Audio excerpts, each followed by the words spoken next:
राधे राधे। ऐसा क्या हुआ कि स्वयं बांके बिहारी एक भक्त की गवाही देने के लिए पहुंचे कोर्ट में। यह देखकर कोर्ट में उपस्थित सभी पुलिस वाले भी यह देखकर हैरान रह गए। स्वयं बांके बिहारी को कोर्ट में गवाही देने के लिए जाना पड़ा, किसके लिए? स्वयं बांके बिहारी जी ने कोर्ट में गवाही दी। इसी प्रसंग में आज हम बातें करेंगे। राधे राधे, जय श्री कृष्णा। दोस्तों, आपका स्वागत है मेरे चैनल राधा कृष्ण 111 माधव में। यह सच्ची घटना है वृंदावन की। वृंदावन में एक संत रहते थे।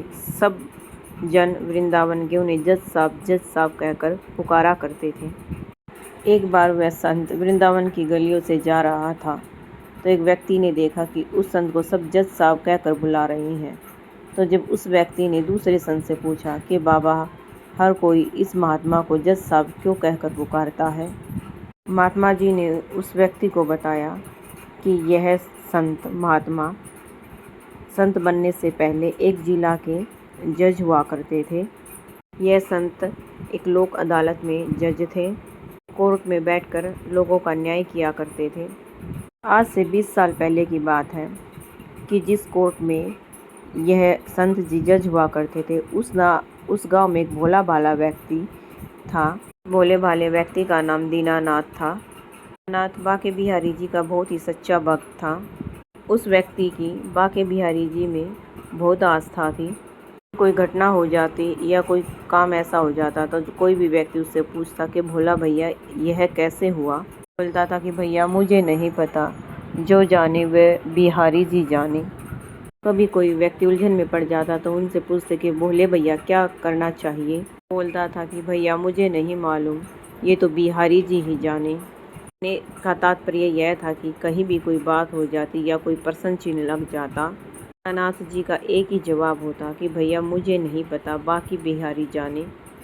जो भोले भैया को उसके माता पिता ने नाम दिया था दीनानाथ, उस नाम से तो उनके गांव वाले कोई नहीं उसे पुकारते थे।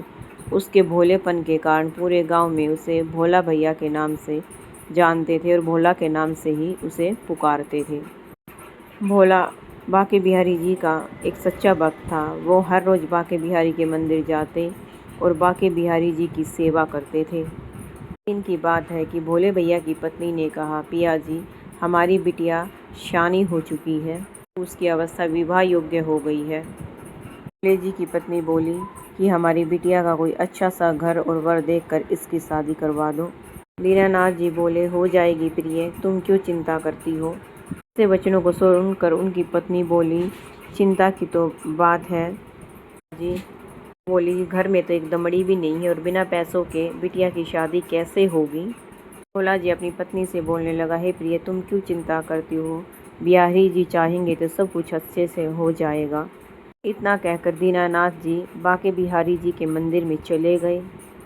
भक्तों, फिर बिटिया के लिए लड़का देखा गया। जब बारात आने में 10 दिन रह गए थे, विवाह की तिथि निश्चित कर दी गई थी। फिर दीनानाथ जी की पत्नी ने अपने पति से कहा, हे प्राणनाथ, की बिटिया की शादी में अब बहुत कम समय बचा हुआ है। बोली, अब तक आपने बिटिया की शादी के लिए पैसों का भी इंतजाम नहीं किया है। बोली, पिया जी, अब आपको पैसों का इंतजाम कर लेना चाहिए, नहीं तो हमारी बड़ी बदनामी होगी।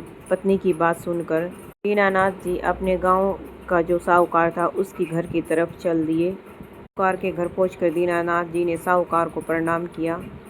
साहूकार ने दीनानाथ से आने का कारण पूछा तो दीनानाथ जी ने बताया कि उसकी बिटिया की शादी है और उसे पैसों की आवश्यकता है। दीनानाथ जी साहूकार को बोले, अगर आप कुछ पैसे मुझे दे दोगे तो मैं सूद समेत आपको वापस लौटा दूंगा।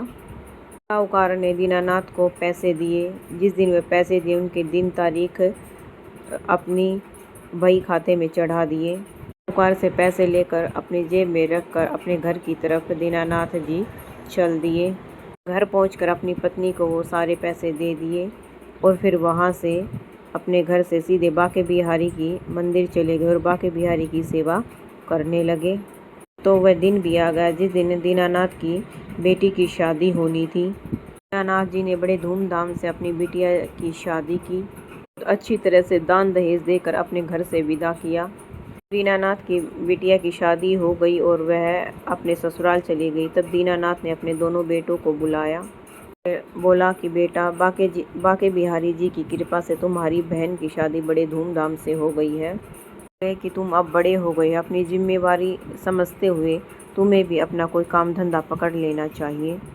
दीनानाथ जी के जो दोनों पुत्र थे वे बड़े ही आज्ञाकारी थे। दीनानाथ की बात सुनकर बड़ा बेटा बोला, ठीक है पिताजी, हम दोनों ही कल शहर जाते हैं और शहर जाकर कोई काम धंधा ढूंढते हैं। इन बातों को सुनकर, दोनों बेटों की बातों को सुनकर दीनानाथ जी बड़े प्रसन्न हुए और आशीर्वाद देते हुए बाके बिहारी जी के मंदिर में पहुंच गए। बाके बिहारी जी की सेवा में लग गए। नाथ जी के दोनों ही पुत्र बहुत ही होनहार थे। वह शहर गए और शहर जाकर उन दोनों ने खूब मेहनत की।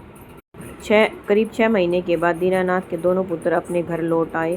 शहर से कमाकर खूब सारा धन ले आए। घर लौट आए और उन्होंने अपने पिताजी को बुलाया और कहा, पिताजी, जो साहूकार से आप पैसे लेकर आए थे सूद समेत, उनको वापस दे आओ कि हम दोनों भाई शहर से वह पैसे कमा लाए हैं। बेटों की बात सुनकर और बेटों से पैसे लेकर साहूकार के घर की तरफ चल दिए। दीनानाथ जी साहूकार के पैसे लेकर चल दिए तो रास्ते में बाके बिहारी जी का मंदिर था। दीनानाथ जी बाके बिहारी के मंदिर में गए और वहाँ पूजा अर्चना की और ठाकुर जी की सेवा करके साहूकार के घर चले गए। दीनानाथ जी साहूकार के घर गए। वहाँ जाकर साहूकार को प्रणाम किया और बोले कि भोले भैया, बताओ कैसे आना हुआ, क्या कोई और आवश्यकता है पैसों की? दीनानाथ जी बोले, नहीं नहीं भैया, मुझे पैसों की कोई आवश्यकता नहीं है। दीनानाथ जी बोले, नहीं नहीं, मैंने जो आपके पैसे लिए थे वो सूद समेत आपको वापस लौटाने के लिए आया हूँ। फिर साहूकार ने अपना बही खाता खोला और सारा हिसाब लगाकर सूद समेत भोले भैया को बता दिया कि तुम्हें मुझे इतने पैसे देने हैं, इतना तुम्हारा ब्याज होगा और इतना तुम्हारा मूल था। दीनानाथ जी ने अपनी जेब में हाथ डाला और साहूकार को वो सारे पैसे दे दिए जो सूद समेत बने थे। फिर साहूकार ने एक अपने बही खाते से पर्ची निकाली और उस पर लिख दिया कि दीनानाथ ने मेरे सारे पैसे सूद समेत लौटा दिए हैं। अब मेरे पास दीनानाथ जी का कोई पैसा बकाया नहीं है। करके जिस पर्ची पर यह सब लिखा हुआ था साहूकार ने दीनानाथ जी की तरफ बढ़ाई। साहूकार दीनानाथ की तरफ बढ़ाते हुए बोला कि भोले भैया, ये लो पर्ची, ताकि तुम इसे ठीक से पढ़ लो।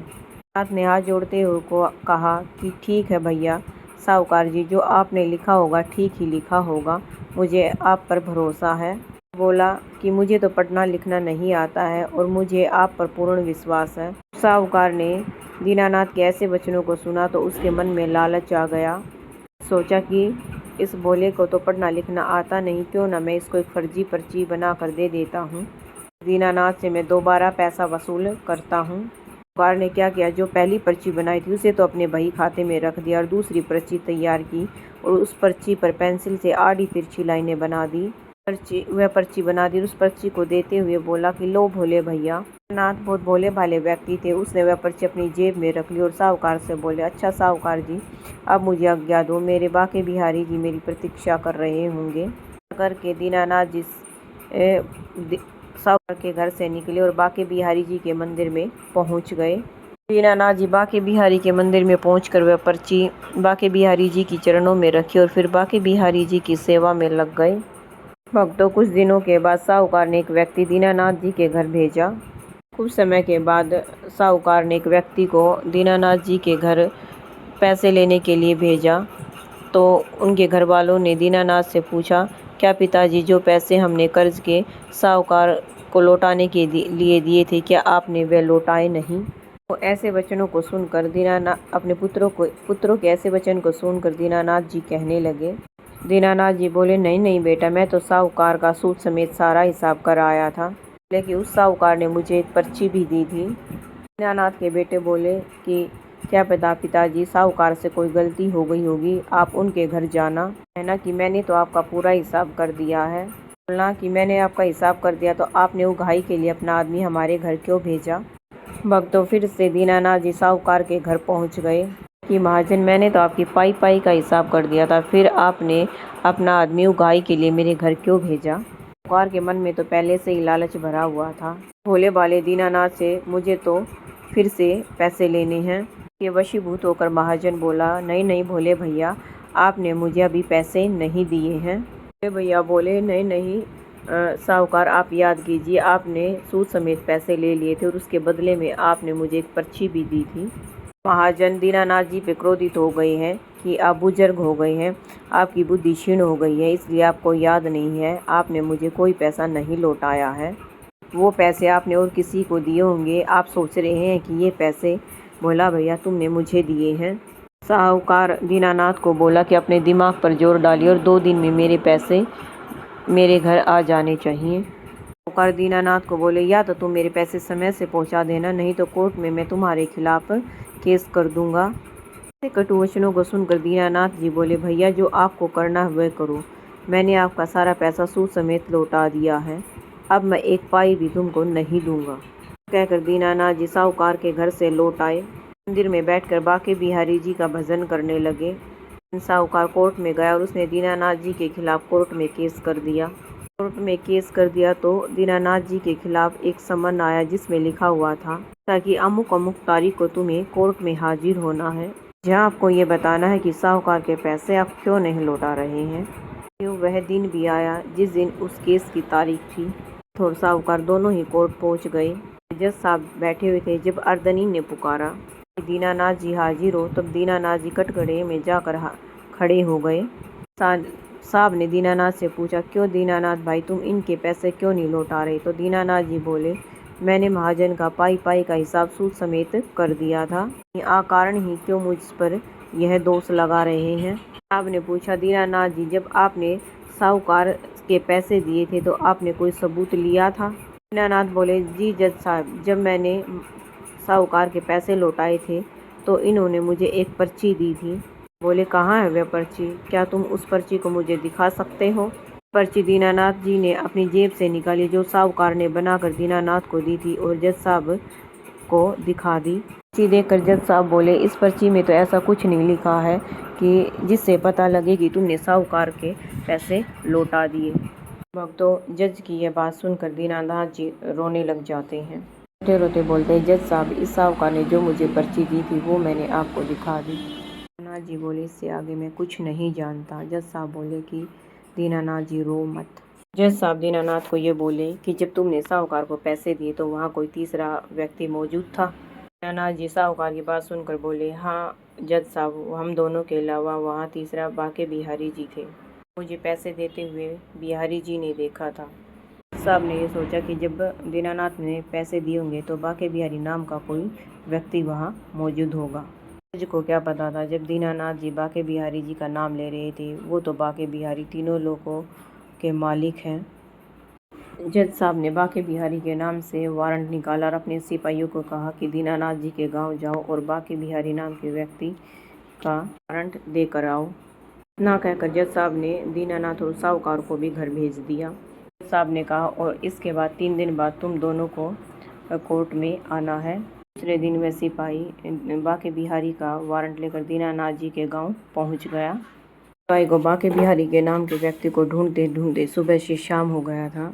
पूरे गांव में बाके बिहारी नाम का कोई भी साक्ष्य नहीं मिला।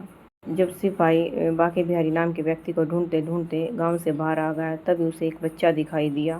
सिपाही ने उस बच्चे से पूछा कि बाके बिहारी का घर कहाँ है? तो बच्चे ने मंदिर की तरफ इशारा करते हुए कहा, ताऊ जी, वहाँ रहते हैं बाके बिहारी जी। सिपाही बच्चे की बात सुनकर सोचने लगा, शायद कोई मंदिर का पुजारी होगा जिसका नाम बाके बिहारी है। सिपाही बाके बिहारी जी के मंदिर पहुंचकर उस गेट पर अपना बैत मारते हुए बोला, क्या कोई अंदर है?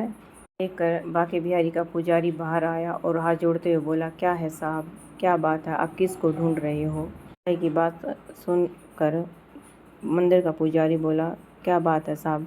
तो सिपाही पुजारी जी से बोला कि क्या यहाँ बाके बिहारी जी रहते हैं? पुजारी हाथ जोड़कर बोला, जी हजूर, बाके बिहारी यहीं रहते हैं। सिपाही ने पुलिस वालों की तरह सवाल जवाब करते हुए पुजारी जी से बोला, आप कौन? तो पुजारी जी बोले, मैं बाके बिहारी जी का सेवक हूँ। में सिपाही ने अपने थैले में हाथ डाला और बाके बिहारी जी का वारंट निकालकर वारंट देते हुए बोला कि ये लो, तुम्हारे मालिक का वारंट है। पुजारी जी से सिपाही बोला, इस पर्चे पर अपने साइन कर दीजिए। पुजारी जी ने भी कुछ नहीं सोचा और उस पर साइन कर दिए। पुजारी जी कुछ उस सिपाही से पूछना चाहते थे, इतने में सिपाही जल्दी में था, उस पर्चे को अपने थैले में डालकर साइकिल पर वहां से जल्दी से चलता हो गया। जी ने सोचा कि बाके बिहारी के नाम का वारंट आखिर कोर्ट ने क्यों भेजा है। वारंट पुजारी जी ने खोला तो देखा कि यह वारंट तो भोले भैया के कारण ही बाके बिहारी जी को भेजा गया है। पढ़कर पुजारी जी ने बाके बिहारी के चरणों में रख दिया और हाथ जोड़कर बोलने लगा। हाथ जोड़ते हुए बोला, प्रभु आपके विश्वास पर आपके भक्त ने आपके लिए कोर्ट से वारंट जारी करवाया है। बिहारी जी बोला, बाके बिहारी जी मेरी भी ये इच्छा जो आपका भक्त दीनानाथ बहुत भोला भाला है। यह भी ज्ञात नहीं है क्या कभी पत्थर की मूर्तियाँ भी किसी की गवाही देती हैं। प्रभु मेरी ये इच्छा है कि आप अपने उस भक्त का विश्वास टूटने मत देना। कोई चमत्कार जरूर कर देना जिससे उस भक्त की लाज बच जाए। पुजारी जी बोले, हे बाके बिहारी जो आपके भक्त का आप पे अटूट विश्वास है वो कहीं टूट ना जाए। कहकर वह पुजारी जी बाके बिहारी के चरणों में वारंट समर्पित करके वहाँ से चला जाता है। दिन आ गया जिस दिन कोर्ट में बाके बिहारी जी की गवाही थी।